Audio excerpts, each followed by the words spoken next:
When it comes to anime, many well-seasoned fans know most of the slang words and terms used in and around the medium. But for those new to the game or being reintroduced, it can sometimes feel a little overwhelming. So, in today's video, I decided to come up with a list of some of the commonly used terms thrown around a lot in the anime world, so as to better help someone understand exactly what words they are hearing. The goal for this video is three-pronged. Tackle the word's most basic definition, provide some extra information about the term itself, and finally give an example of how it is used in the anime culture. I'm Summers with Baka the Basics, and this is Anime Vocabulary 101. Class is officially in session. Baka. The Japanese word to describe someone as an idiot or fool. The oldest written usage of baka is in Taiheki, a Japanese historical epic said to have been written by Kojima Hoshi in the 1370s. At the time, the word was not baka, but bakemono, translated to stupid person. So, the theories which take into account that it was the first usage of the term are more believable than others that have been found in the past. Baka can be seen being used in most of today's commonplace anime, and is used to great effect as a way to communicate when one character disagrees with another character's choices or behavior. Senpai. In anime and manga fandom slang, it is mostly used to describe an upperclassman or elder student. Senpai made its first appearance in Urban Dictionary back in 2004, when a user defined it as an upperclassman. Other entries, a number of which mention anime and manga, have since been added. It's defined there variously as someone older than you, someone you look up to, mentor, senior, an older person who you adore. Ranking below a senpai is a kohai. Kohai typically translates as junior or protege and is often used to contrast with senpai. These two terms can commonly be seen in a lot of high school related shows, with the trope of a kohai attempting to sway the favor of said senpai in his or her direction. Kawaii. Lovely, lovable, cute, or adorable. It is often used to describe the culture of cuteness in Japan and can refer to items, humans, and non-humans that are charming, vulnerable, shy, and childlike. The original definition of kawaii came from Lady Murasaki's 11th century novel, The Tale of Genji, where it referred to pitiable qualities. During the shogunate period, under the ideology of Neo-Confucianism, women came to be included under the term kawaii as the perception of women being animalistic was replaced with the conception of women as docile. Now, the anime I would probably most commonly describe as an amalgamation of everything kawaii is Nichijou, My Ordinary Life, which is a show that combines comedic elements with everything kawaii stands for, just into a wonderful time for everybody to watch. Otaku. In Japan, a young person who is obsessed with computers or particular aspects of popular culture, but to the detriment of their own social skills. The modern slang form of otaku was first used by the humorist and essayist Nakamori Akio in 1983 in his essay Research for Otaku. He used the word in a pejorative way to refer to unpleasant anime fans. After that, however, anime fan groups started to use the term otaku to label themselves in a self-mockery way. A show that accepts everything with the otaku culture and what it has to give would be Wotakoi Love is Hard for Otaku, which helps to shine light on many parts of otaku culture and how they compare and contrast to an outside view of them versus a first-hand account. Weeb.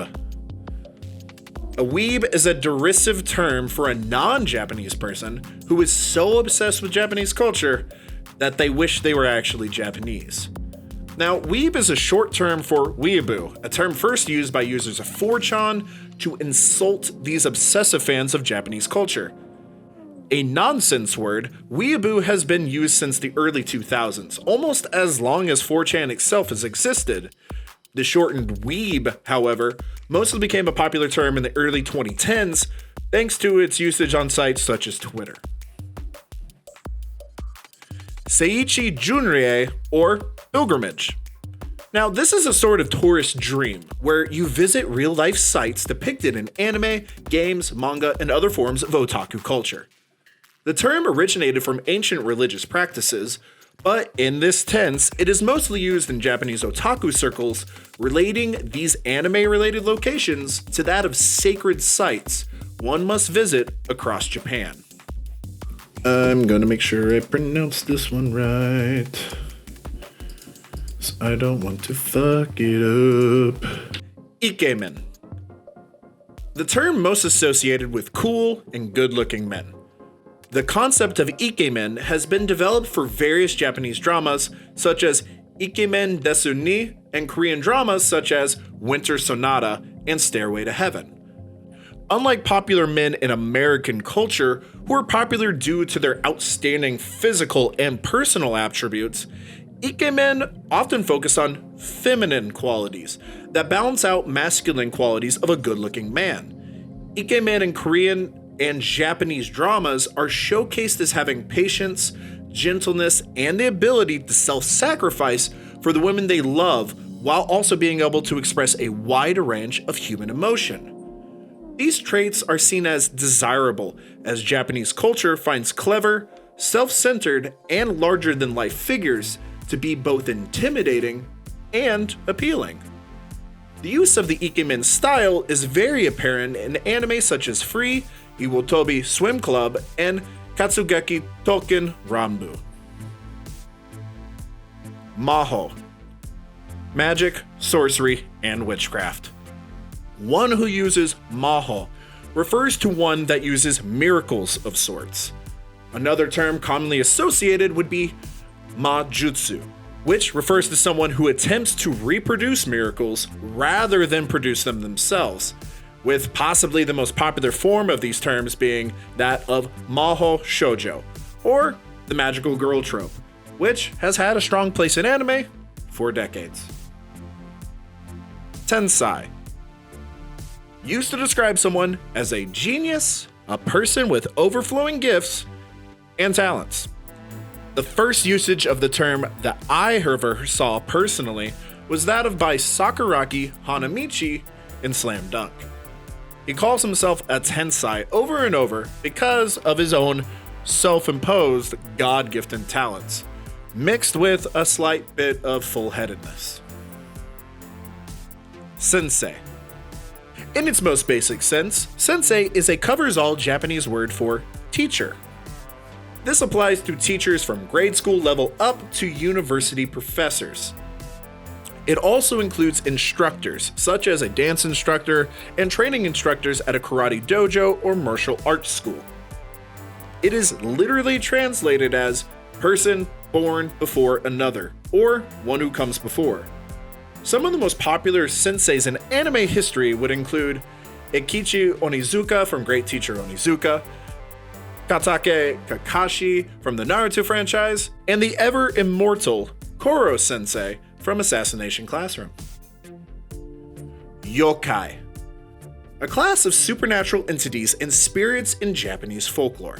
The word yokai is a loan word from the Chinese term yaogai, and is composed of the kanji for demon, fairy, sprite, and suspicious, apparition, monster, ghost, and specter. Yokai are also referred to as ayakashi, mononoke, or mamono. Despite often being translated as such, yokai are not literally demons, at least not in the Western sense of the word, but are instead spirits and entities. Their behavior can range from malevolent or mischievous to benevolent to humans. Yokai may have had their roots in the local folk beliefs or rural communities in the Edo period and earlier, but now they were becoming more of popular cultural characters, or television stars, known by children and their parents throughout the nation, And while the history of yokai stretches back to the 8th century, visual representations of them only started to appear in Japan's medieval period. As for now, the use of yokai in anime is ever present, with shows like Mob Psycho 100, Yu Yu Hakusho, Noragami, Mushishi, and Mononoke, with these just being a fraction of the many yokai themed anime created throughout the years. Hopefully, this video was a useful session to explain some of these terms found in anime. It's very different from anything that we have done in the past, but we do have a few more videos like this planned for the very near future, diving into other terms and sections of the anime community. I also want to take a quick second to thank you, the viewers, for all of the support you have given us up to this point. The channel just passed the 100 subscriber milestone, and both Johnny and myself are so ever grateful for people taking an interest in our content. This is just the beginning for Baka Basics, so seriously, thank you so very much. If you enjoyed the video, leave us a like and comment down below what you think of this new vocabulary stylized content.